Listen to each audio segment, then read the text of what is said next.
Last time on Improv Tabletop. Thomas Ryan was here last time we were recording, so I just want to mention that as a baseline for how the rest of this intro is going to go. We were down underneath the sea, under the lake, rather, trying to figure out what was going on with Brickbeard and all of his shenanigans, why people were screaming, what was happening. They eventually did find Brickbeard's ship, but they got it a little bit wrong. The very first time we got a partial success on the showdown roll, turns out Brickbeard didn't actually want to hurt Pilfer. Turns out the black spot actually means, hey, I want you back on my crew so you can help me kill the Loch Ness Monster. When they discovered this, Nessie immediately punched Pilfer in the face, pretended to be Brickbeard, tried to sway Brickbeard's crew over to her side, and there was a lot of tussling that was happening on the side of the troop, more so than necessarily between the troop and the person that they were fighting. Basically, everybody in Troop 4x2 was trying to convince Brickbeard to kill somebody else in Troop 4x2, except for the Flying Dutchman, who disguised as a door-to-door solar panel salesman in an attempt to convince Brickbeard to switch over to the way of renewable energy. There were a lot of stuff. Yes? I told one of my coworkers about this last episode, and she looked at me, and I kind of just had to stop talking for a minute because I was like, this is something else. Yeah, the reviews on the Discord are in. One person commented that it made Looney Tunes look sane, I believe, this past episode. Another person mentioned that the best episodes are the ones where you can tell that the GM is losing it. So thanks for that. You're welcome. Yeah, a bunch of stuff happened in the middle. At some point, though, there was a bunch of solar panels that were arranged in the sort of shape of Archimedes' death ray, not Leonardo da Vinci's death ray, Archimedes' death ray. In a JoJo's Bizarre Adventure stand-like formation around the Flying Dutchman. So Pilfer shot a barrel of gunpowder, caused a big explosion. The solar panels caught and then concentrated and reflected the explosive energy upwards towards where Nessie and Captain Brickbeard were shooting up towards the surface because Nessie had used her Dark Ascension ability to make both of them lighter than air, and they were at the bottom of the lake. So up they went. Brickbeard made one final attempt to try and take Nessie down with him, but Nessie said, and I quote, "Nuh-uh," and pushed him away. Brickbeard was destroyed by the blast, and Nessie went flying back home to her home planet where Oleg had been the entire time on foreign exchange. Yep.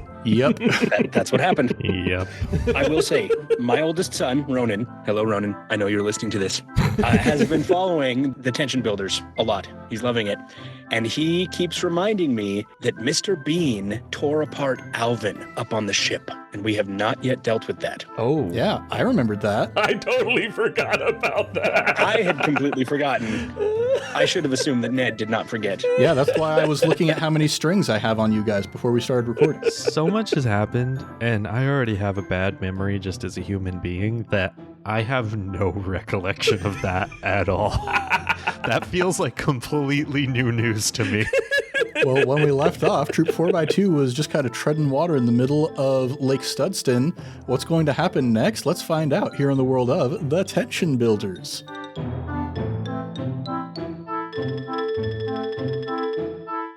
What's shaking, everybody? You're listening to Improv Tabletop, The Tension Builders, the Bump in the Dark actual play where we're making up everything on the spot.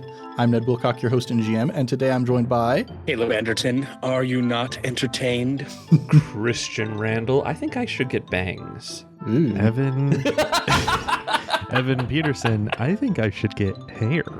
Christian, I feel like if you got bangs, you would look like David Corias from Season 2 of Taskmaster New Zealand. Googling. I have never been more flattered. I mean, he is my favorite contestant, so why not? Oh, yeah. He's very funny. I have to say my favorite is probably Sam Campbell, but that's just because that season is absolutely unhinged. Mm-hmm. All right, let me pull up my character sheet here. Yes, character sheets. Those are important. Hello, everyone. I am back from Planet Lock. What happened? Oh, not much, Oleg. Really didn't miss much of anything at all. Oh, this is good. I made many friends. I had Bessie, Hessie, Cassie, many friends on this planet. Shall we go to shore? I believe we should first go to Pilfer's boat, still floating over there. It survived. and I swim over to it and I hug it and I go, "You're so beautiful. You could survive anything." I forgot. I have one really strong arm, so I keep accidentally just swimming in circles. Like slowly, you circle towards it. The amount of times we've said "I forgot" in the first 2 minutes, there's so much to keep track of. Which is why we're starting to wrap things up. Thank goodness. Yeah, so I just start like corkscrewing towards the ship, just like whoop, whoop, whoop, whoop, whoop, whoop. All right, let's be getting back to camp now. Yeah, once I get aboard, what how's the ship look? The ship itself looks great. It looks abandoned, is what the vibe you get from just like the deck of the ship. Captain Pilfer, where is your crew? Where is my crew? I've really lost track of everything. That's an entire troop of kids that's missing. That we might have to deal with that at some point. I guess was Patrol X your crew? Yeah. I don't have any ability or anything on my sheet that says I can do this, and nothing in the past has said I could do this, but at this point in this campaign, heck it. Yeah. Can I cast a ritual to raise a crew of undead minions? You can make that one of your downtime actions if you would like, I suppose. Sure.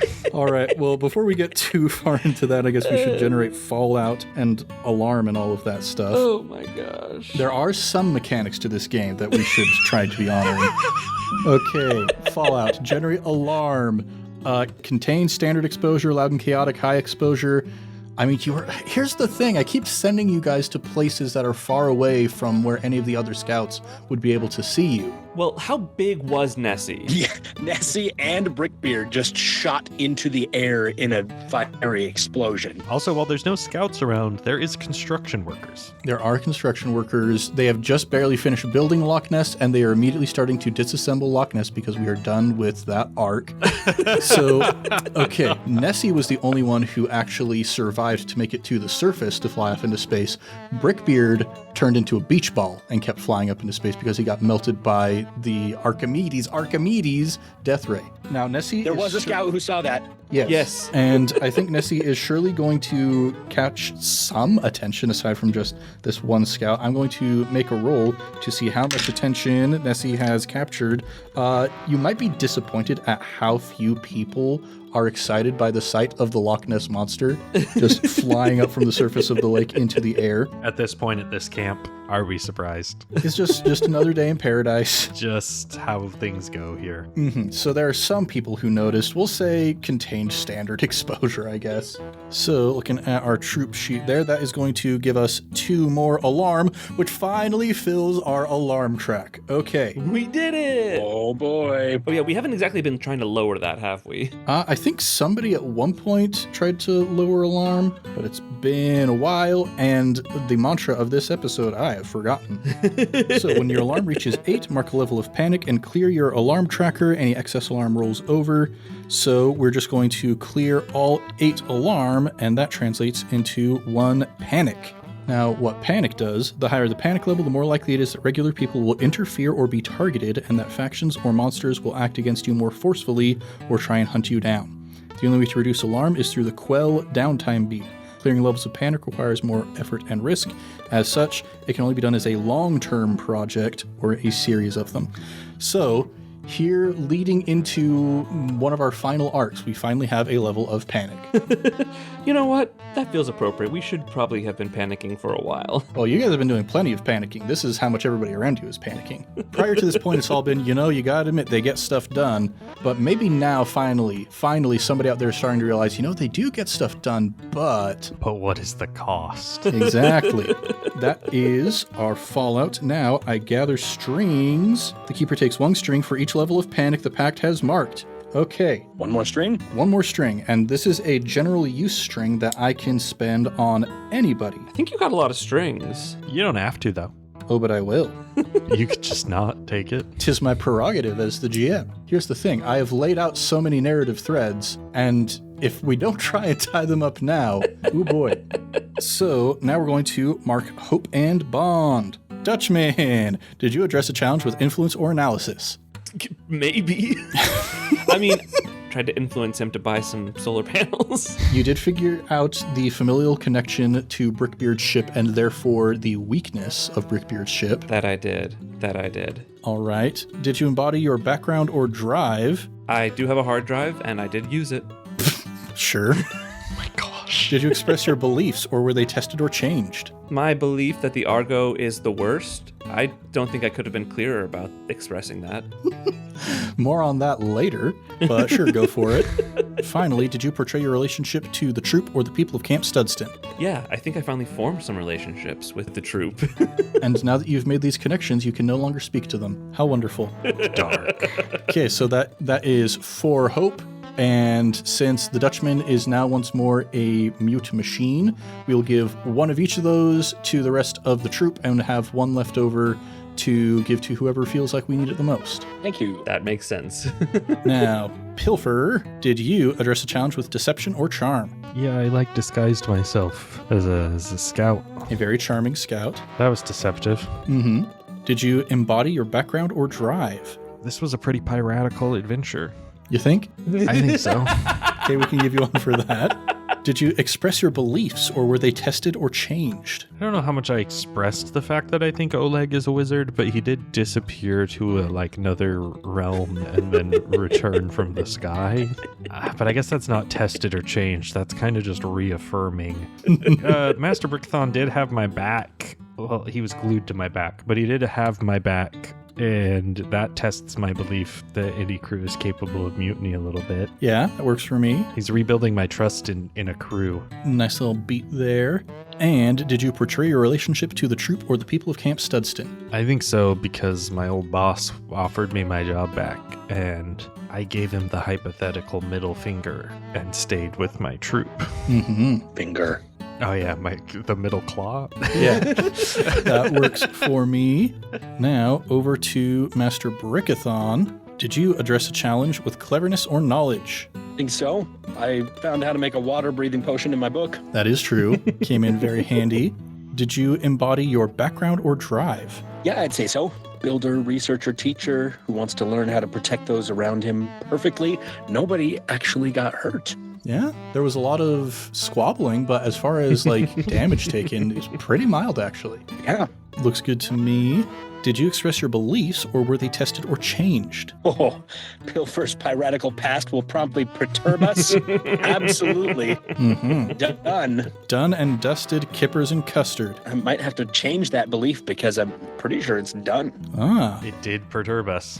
Do you feel like it will promptly perturb you any more from this point on? Probably not. I think we nipped that soundly in the bud. Noted. Okay. Uh-oh. Oh, no. I don't like the way you said noted. Let's see. Let me take a look real quick at beliefs. Is there a way to just change a belief because your character is growing and learning? I mean, I feel like that makes sense to me, regardless of whether it actually is part of the rules that you can just change a belief. Based on where the story's gone, I think it makes sense. So, DM Fiat. Yeah, you can go ahead and change that belief if you would like to. Right. I want to change it to something about Oleg, I think. There's something going on with that guy. Yeah, as far as the projects that he's working on in his troop, we've already sorted out Pilfer, but this Oleg guy. I mean, he just came back from space. Oleg be a wizard? That's Oleg be a wizard. I just adopt Pilfer's belief about Oleg. Oleg's Soviet separation will soon sour our success. Oh my gosh. Wow. Did you come up with that on your own? I've been thinking about that for the last 45 seconds. I've been twisting my brain in knots. Oleg's Soviet separation will soon sour our success. Love it. I think Evan gets a hope for coming up with that. Thanks. All right. Then finally, did you portray your relationship to the Pact or the people of Camp Studston? Yes, I did. Protected them from what we thought was going to be Nessie was the threat. Turns out it wasn't, but we still protected them. There we go. So that is all of our hope marked. And now we take a look at Bond. Did you guys successfully complete the hunt? Yes. So that is 1 bond for that. Did you get in over your heads? Yeah, we were underwater. There was a lot of water over your heads. Did you express or challenge your pact's reputation or promise? We will always build each other up. Yeah, there was a lot of infighting kind. There was a lot of... hey, you should kill my friend. Yeah. Most of it was bluffing, though. Most of it. Most of it was... The majority amount of it was bluffing. Oh, that's much better. And did you struggle due to inner conflict or interpersonal drama? Yeah. In fact, some of it was so interpersonal that when two people became one person, that new person had interpersonal drama. True. Oh boy. Oh wait, I just remembered. Hey Nessie, did you fulfill all of your stuff for Hope? Yes, I did. I fulfilled all my stuff. Give it to my friends. So that's one more Hope for each of you from Nessie. Wow. Aw. Thanks, Thomas. You're so welcome. I'm everybody's best friend. And then we've got one left over from the Dutchman, one left over from Nessie. I mean, since Oleg didn't get a chance to act, I think it makes sense to me that maybe we give those to Oleg. I'll take them. So that is all of our hope and bond, and that brings us into downtime where we get to spend our hope and bond as we please. So starting off, does anybody have any ideas what they would like to do with their shiny new hope? I do. What you got? I might request your help in figuring out the best way to do this, but I want to spend all of my hope trying to figure out what the heck that memory device is that I found and finally get some answers. All right. Now, thinking narratively in my brain, we hopped straight from being on the deck of the ship into downtime. Does Master Brickithon want to kind of peel off from the rest of the crew towards the lodge and start doing some research? Yeah, I'll do that. Okay, well, we got 4 left on investigating the door device, 4 out of 8. Let's see. Let me look at my options. I am going to go down into the library. I'm going to take that device. I am going to be studying. I'm going to be finding tomes and books. I'm going to be looking up anything I can. I'm going to be delving into the occult, the arcane, into mechanical stuff. I'm going to be borrowing some of Oleg's mechanical computer manuals and be looking through there. I'm going to be doing everything I can. Pause. What do I know? Yep, you know that it altered your memory, and you know that it's doing it in a supernatural sort of way because we had the ghost camera look at it and tell you that it was working in a metaphysical sort of fashion. That's right. Thank you. So I'm trying to decide, is looking into the device more of what I need to do, or do I need to do some recon with my good friend whose name I made up, but I have not used for a long time. It has Brick in it. Bartholomew? Correct. What a good friend. He's such a good friend. All of our listeners out there being like, what, are all these guys over 30? Why can't they remember anything? Yes. I'm trying to figure out, do I need to look more into Bartholomew and what he's doing? I think that makes more sense to me. I think the device has told me what I need to learn from it. I think I need to do some spying All right. on Bartholomew. Do you know anyone who's good at espionage? Pilfer, come over here. Hi. What do you need? Pilfer, I can't remember if I've told you about this or not, so I'm going to tell you again. Whatever you told me, I probably don't remember anyway, so maybe just jog my memory. You are starting to share the holes in your memory with me, but that's all right. Anyway, so I went to visit my good friend, one of the camp administrators, Mr. Bartholomew. Master, what's his name? Is it Master? Master Bartholomew. Okay, yes. Here's what happened. When I left, I went into his office and came out 3 days later with no memory of what happened. Did I tell you about this? It doesn't sound familiar. Well, now you know. This device, it alters memories, and it does it in a metaphysical fashion because we had Oleg's ghost camera look at it. Anyway, I think I know everything I need to know from the device, but now I need to find out more about Bartholomew himself, what he's doing, what he's planning, why he's erasing my memories, what is he doing. I need help with espionage, Pilfer, and I know you're good at that. Ah, that's the first thing you've said that makes sense to me.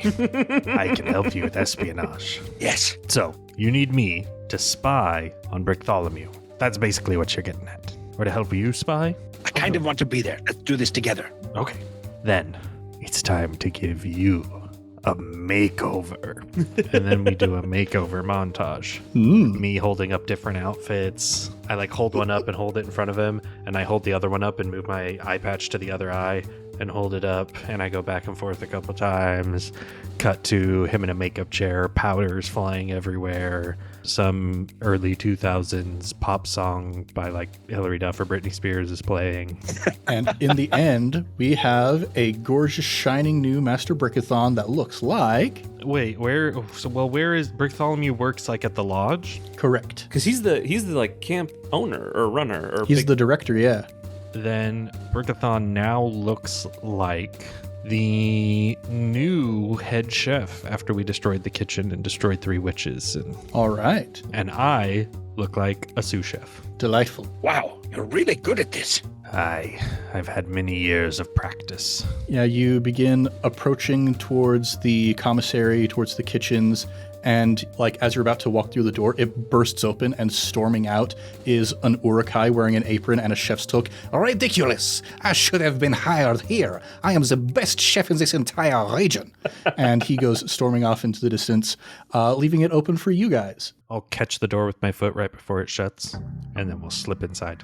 Okay, so the way that the long-term project works is it doesn't necessarily have to be your specific clock that you're working towards. It can be somebody else's. We've got the 2 project clocks that are currently ongoing. We've got investigating the door device, and we've also got restoring Pilfer's pilfered staff members that you still have in that little vial in your pocket. Aha. So while you 2 are in the lodge here, you can spend 2 hope to make an action towards either of these clocks if you would like to. Is there still a giant witch's cauldron in this kitchen? There is, in fact, right in the center over a big old fire.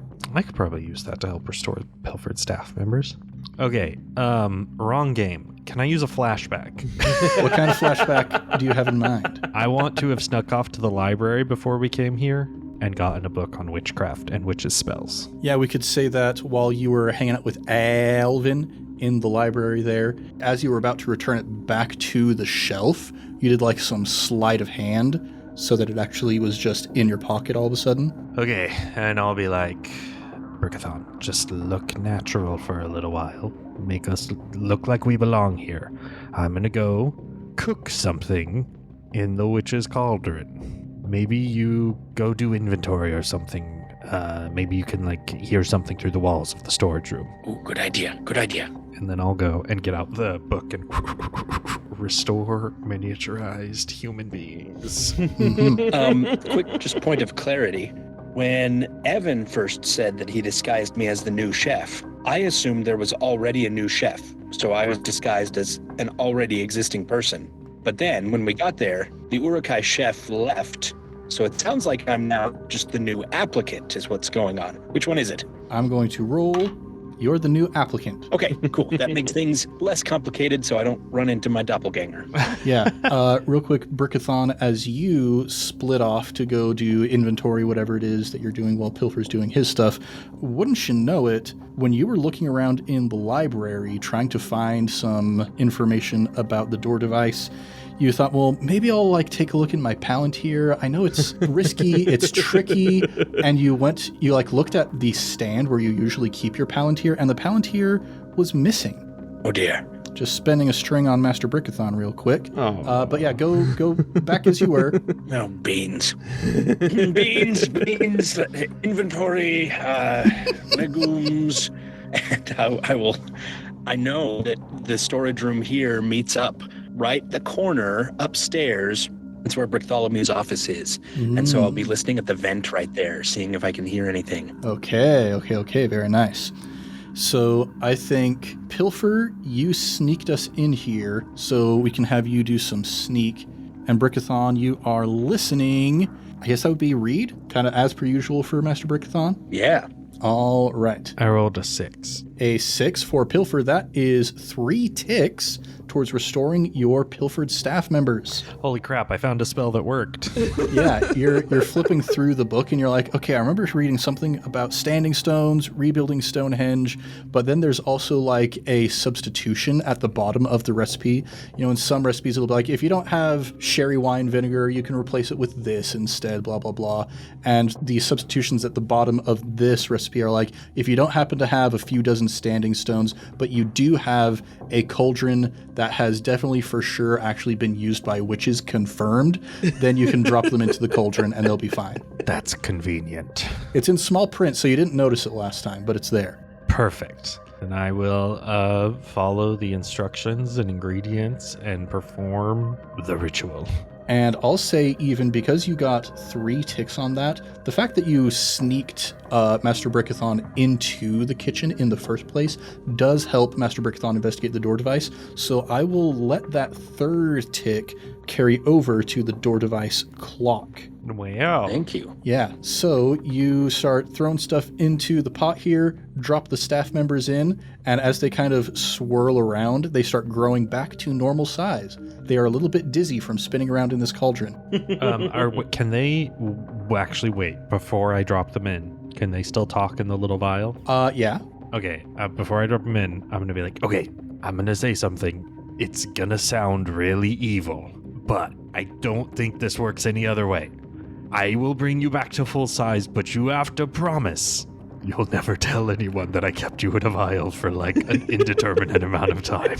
All right. And I know it sounds like I'm threatening to not bring you back to full size, and that's because I am, but it's not evil because I'm a protagonist. Sounds... Yep. I'm one of the main characters, so I'm a good guy. Yeah, everything I do is justified as you roll to compel these guys. Okay. 5. 5? Okay, yeah. Here's the sort of complication I will add to this. One of the staff members just kind of like, okay, yeah, please, whatever, just let me out of here. But the complication there is one staff member, the one that you'd been speaking to last time, he's just kind of sitting there bopping his head up against the inner wall of the vials, just like, a clove hitch. What even is a clove hitch? I mean, you wrap it around this way and then you wrap it around that way, but how does it actually work? Is it possible? Could it actually work? He's just completely lost his mind inside of this vial. You know what? Perfect. Maybe he won't say anything then. And I will still drop him in, even though he has not promised not to sell me out. Mm-hmm. And I will just trust and pray. Okay, yeah, they grow back to size. The ones whose minds are still intact just go rushing out as soon as they can. The theoretical knot tying guy, he's just like got his arms draped up over the rim of the cauldron. He's like, Slipknot, is that even real knot? That's a band, right? Am I going crazy? Oh no, I feel so bad. No. He's really lost it. Brickithon might be able to do something to restore his mind, potentially. Yeah, but then you'd have to know about it. Oh, this is bad. This is bad. Monkey's Fist. Monkey's Fist. Was that the video game that I played on computer when I was young? No, that was Monkey Island. Monkey's Fist. Which is spellbook? I'm gonna look for a spell to restore the mind. All right. Sounds like you're reading to me. For read, I have nothing. So that's roll 2. Take the lower right. Correct. It's a 2. Overhand. And he's got his 2 hands in front of them, and they're just like at an even level. His eyes are like narrow, and his head is turning back and forth between his 2 hands. Overhand. And he takes his right hand and he lifts it up just a little bit more, and he nods, satisfied. Oh.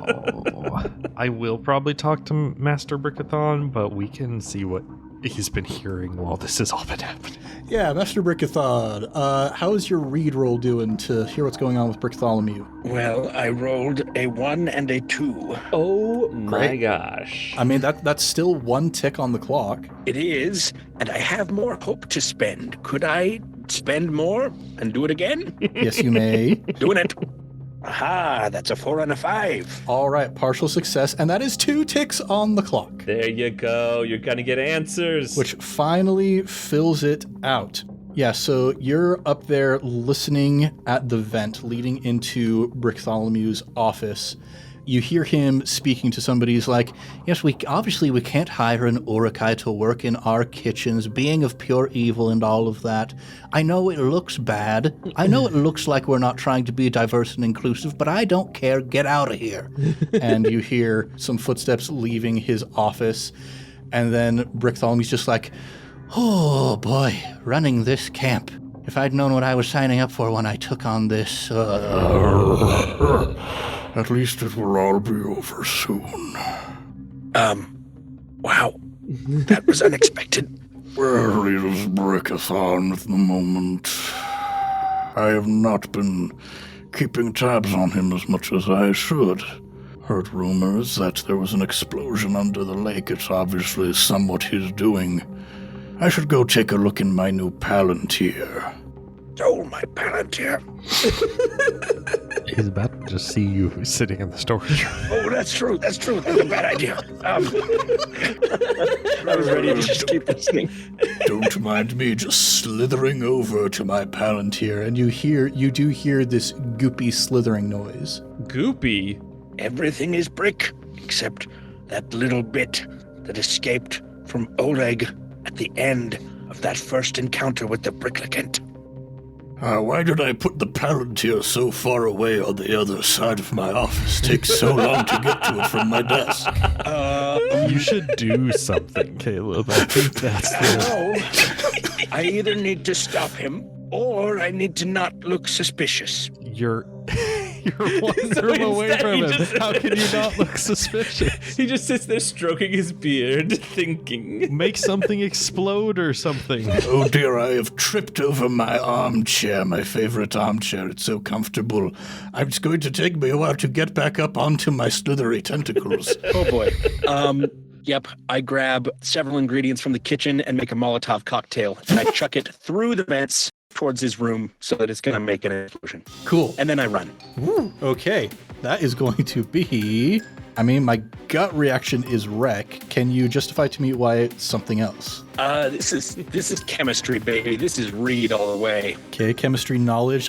Well, if you're using that justification, it sounds more like rig to me than read. So you can always push your luck to make it be read instead, but that would fill your luck track and have you mark doom. Don't do that. I'll do it. God. Okay. No one listens to me. All right, mark 2 luck to read, make a Molotov cocktail, throw it into the office. Go ahead and roll 2 dice. Oh, that's a 6, baby. Oh, yeah. Okay. Last minute, you're like, Oh, I'm in the kitchen. What's here?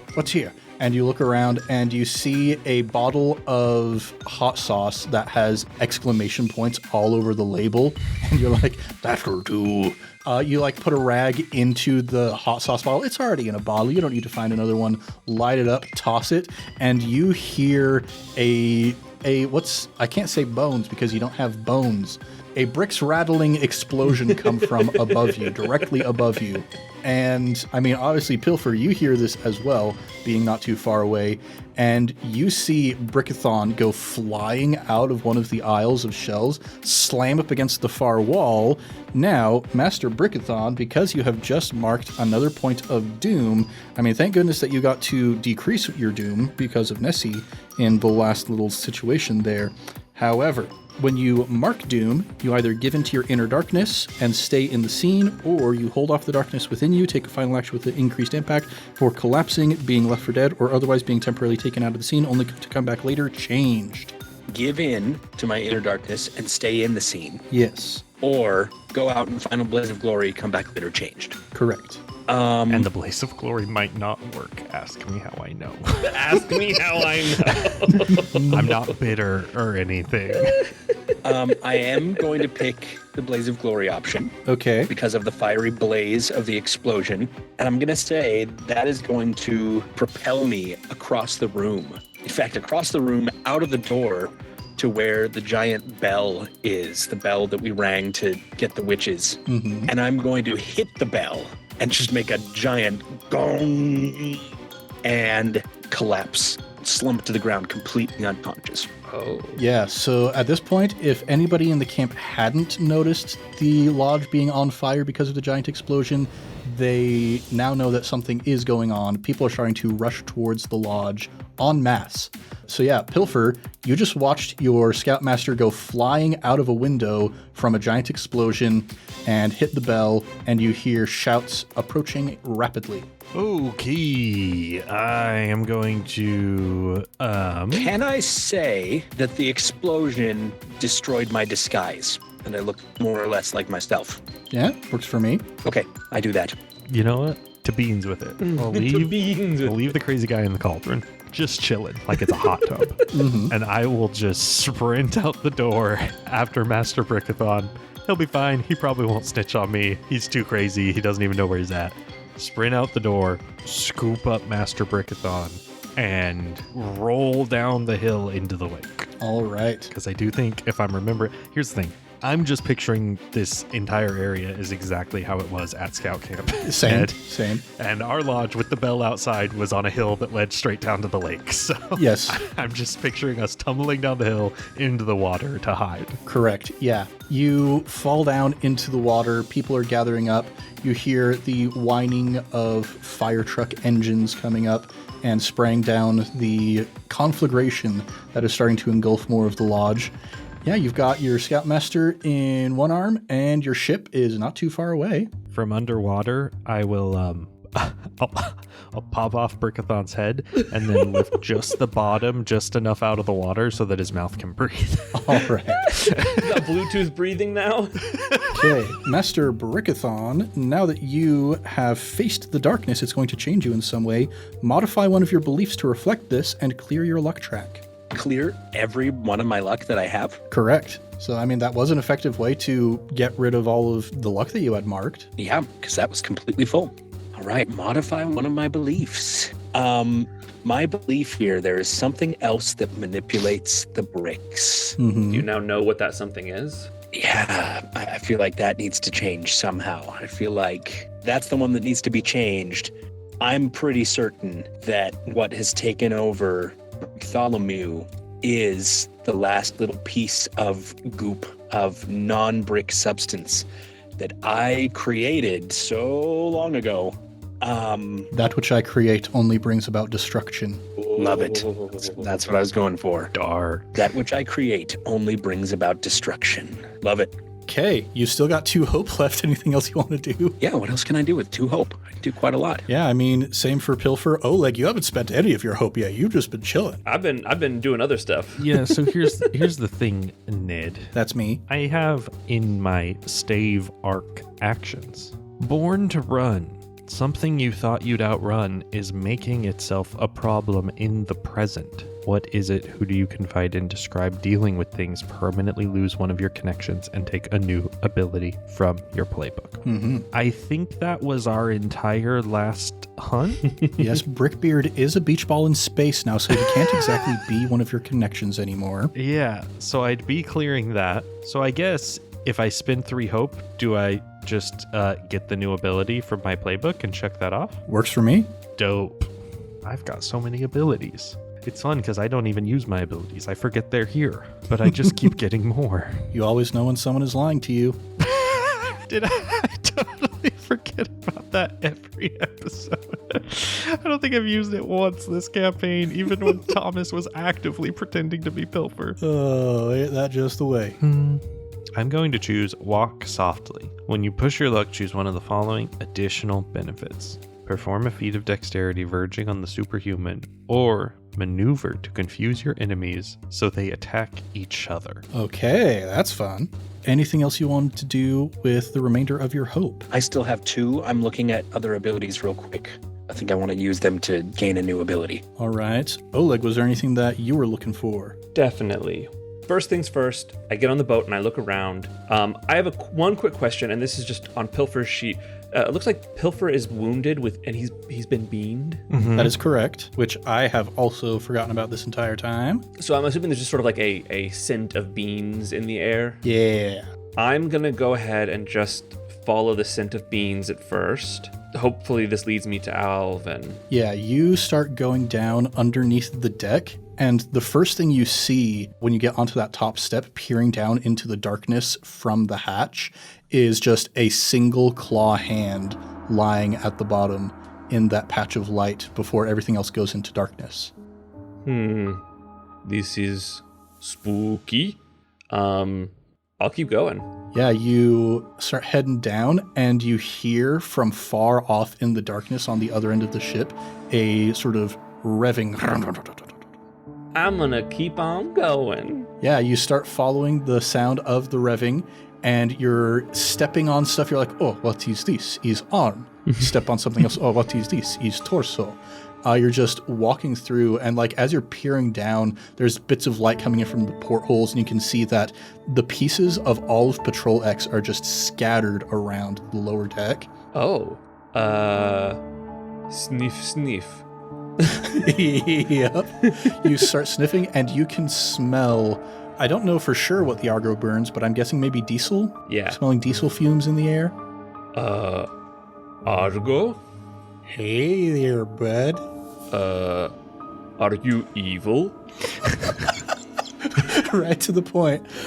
This Just is the asking. Yep. This is the part where I spend one of the strings that I have on Oleg, and you see moving into one of the spots of light from one of the portholes, just kind of forward, the sort of console area where the speedometer is, the ignition shaft, all of that. You can see that wires have been torn out and reattached in a bunch of different places.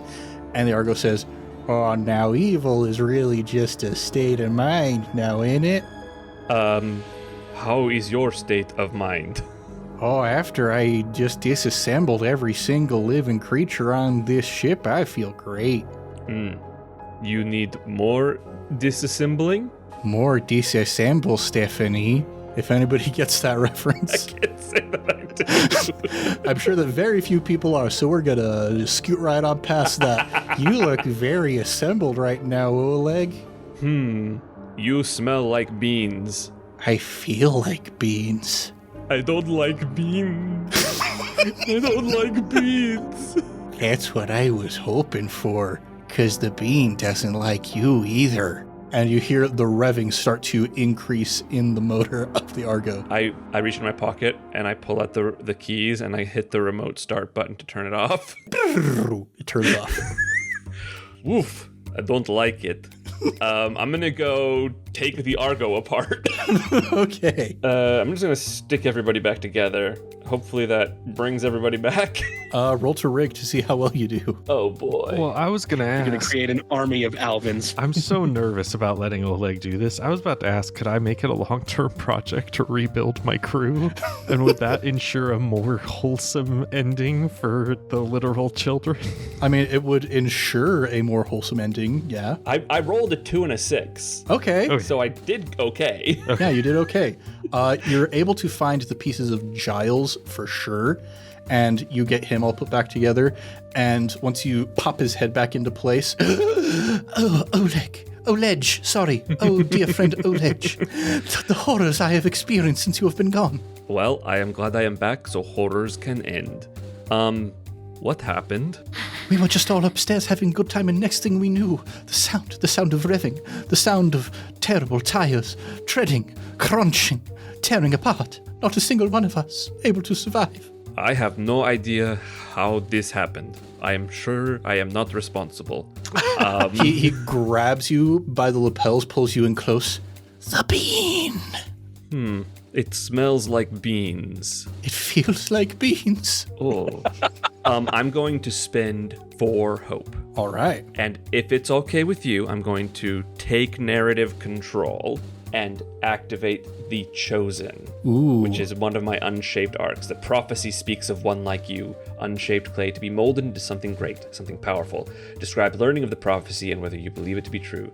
Take a monstrous ability. If you haven't already marked Doom, you must do so now. So I will be marking Doom, taking another monstrous ability. Ooh, and which one do you want? What happens is I hear a bean fall behind a door behind me, and I turn around and I open it up, and inside, complete darkness, but I just hear words. The darkness grown in days long past will come to haunt you at long last, with beard and patch and swollen arm. Still one more's needed for this harm. The brick is strong with all its bonds. To save the day, collect the wands. And then I'm gonna fall unconscious. Cool. All right. You only have 1 hope left, so there's nothing left to spend that on. So, Nope. Episode wrap for Oleg. When I wake up, I do have the new monstrous ability, Eldritch Secrets. You've learned how to imbue your hands, weapons, or tools with occult energy, which you can channel into an attack. So you can just like Mea Kamea stuff now. Yeah, I've been chosen, and I now have the power. You got the touch, you got the power. So do with that whatever. I don't know. Can I give you another string? You're just offering? It feels like that should be a string, right? Well, I mean, whenever you activate this monstrous ability, one of the options is to give me a string on you. Okay, then I guess I wake up and I immediately activate it and be like, whoa. All right, so it's going to cost you 2 luck to do that. Why do you want to give him a string so bad? Because it feels like it should be. Okay, so yeah, mark 2 luck, and I'll take a string on you. 2 luck. And what is the effect of your Eldritch Secrets that you activate? It's a bunch of little, like, single studs that kind of float around me, a la spiritual guardians from D&D. All right. Just single bricks that whisper horrific things and spin around me. Cool. And then I take the rest of my downtime to bury Alvin and the Argo. You're not going to try to rebuild Alvin? Just rebuild everybody else? Yeah, well, Alvin died, though. Like, what are you going to do about that? Who was it just a couple episodes ago that said that Oleg really needs to stop creating life? I think all of us?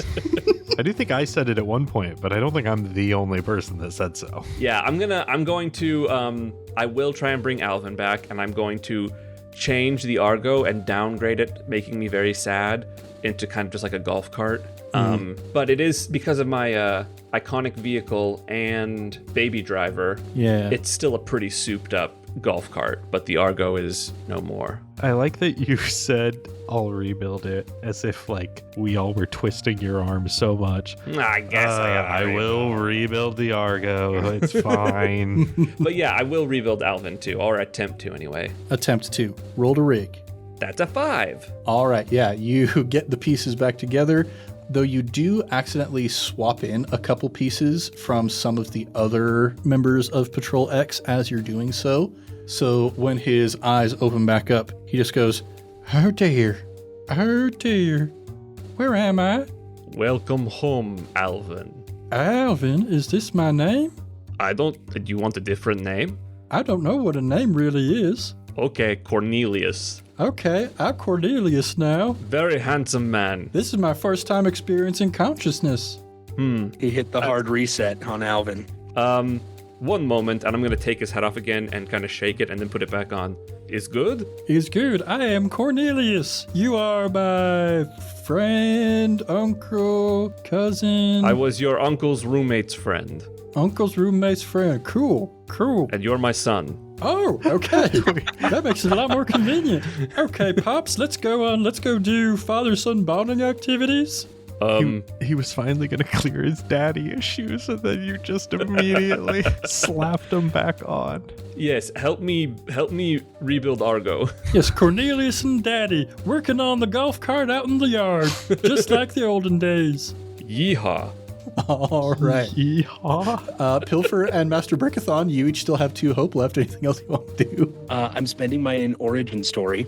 Show a pivotal moment in your hunter's life before the pact. Take a new ability that fits with what you described. I'm going to be picking from the shield protective. Clear 1 luck when you protect someone from harm. If you also refuse to resist the consequences, gain +1 die on a follow-up action. Nice. And as far as the flashback, I kind of actually want it to be this. Like, nobody else experienced listening to Master Bartholomew morph into eldritch horrors, except for me. So I want it to be that. I mean, I know that we are dealing with stuff that is very, very bad, and I feel personally responsible. I want that to be the origin of this extra protectiveness that I'm gaining. I need to protect more perfectly. Yeah. All right. And then Pilfer, anything else for you? Can I spend 2 hope and use the recover action to go to the showers and wash this bean smell off of me? You can, in fact. Okay, I'm no longer beaned. Thank goodness. Clear the wounded condition and all wounds. So now the only thing we've got left at this point is bond for the troop. We got 4 of that. Are we saving up for anything? I think we can do 1 more remodel, but that costs 5 bond. So we have hidden, we have quarters, we have secure, we have library, iconic vehicle, and garage. I think we should galvanize. We don't have any other pact abilities. No, I was just looking through the abilities to see what we want.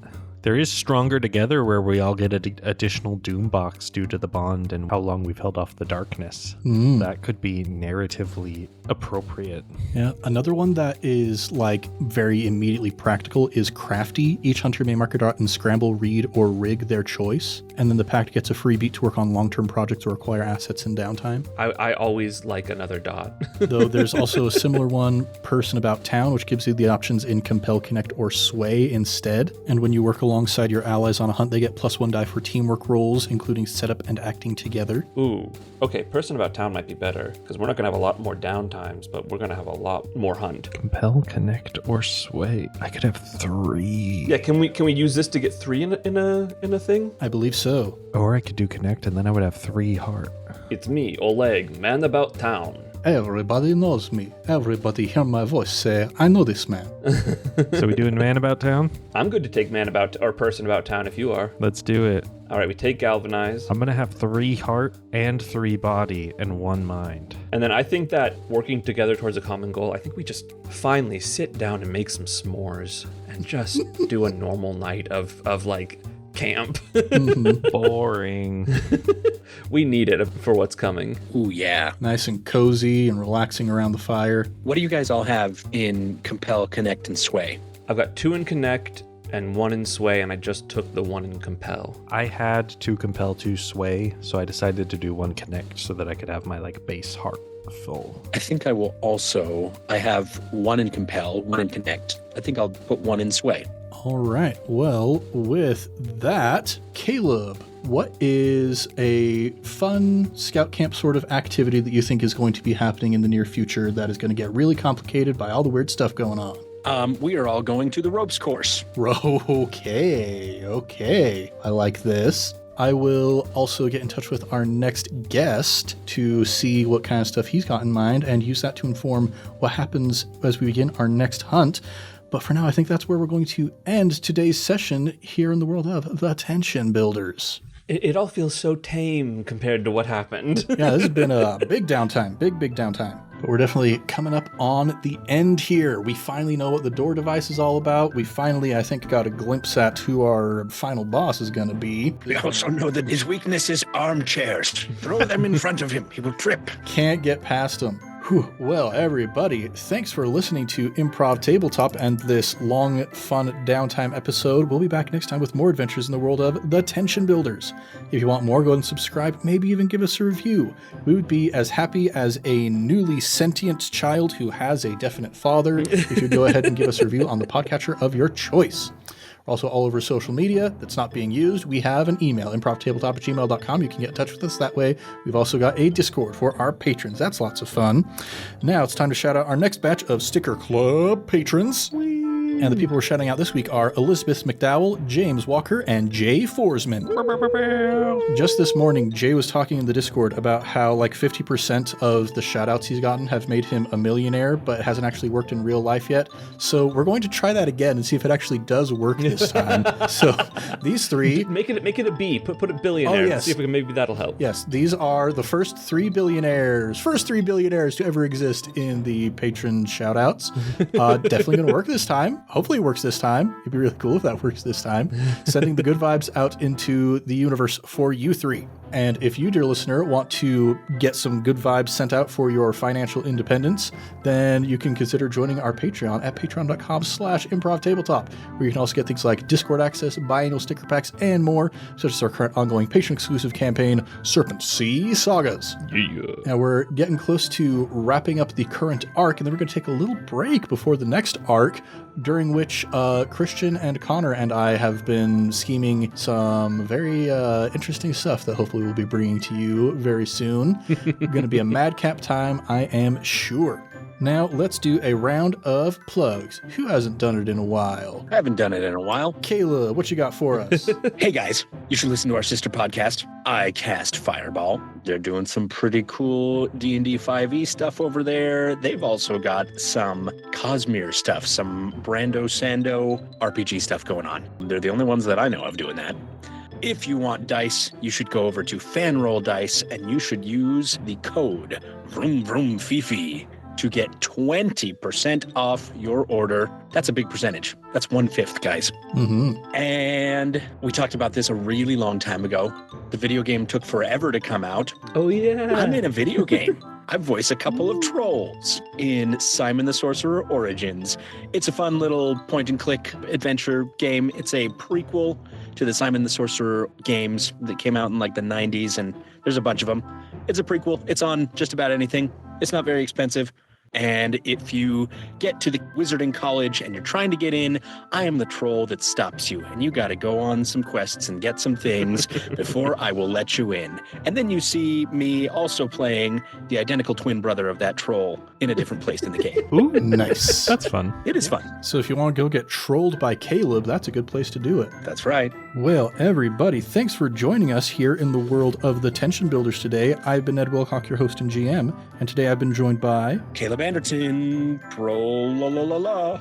Christian Randall.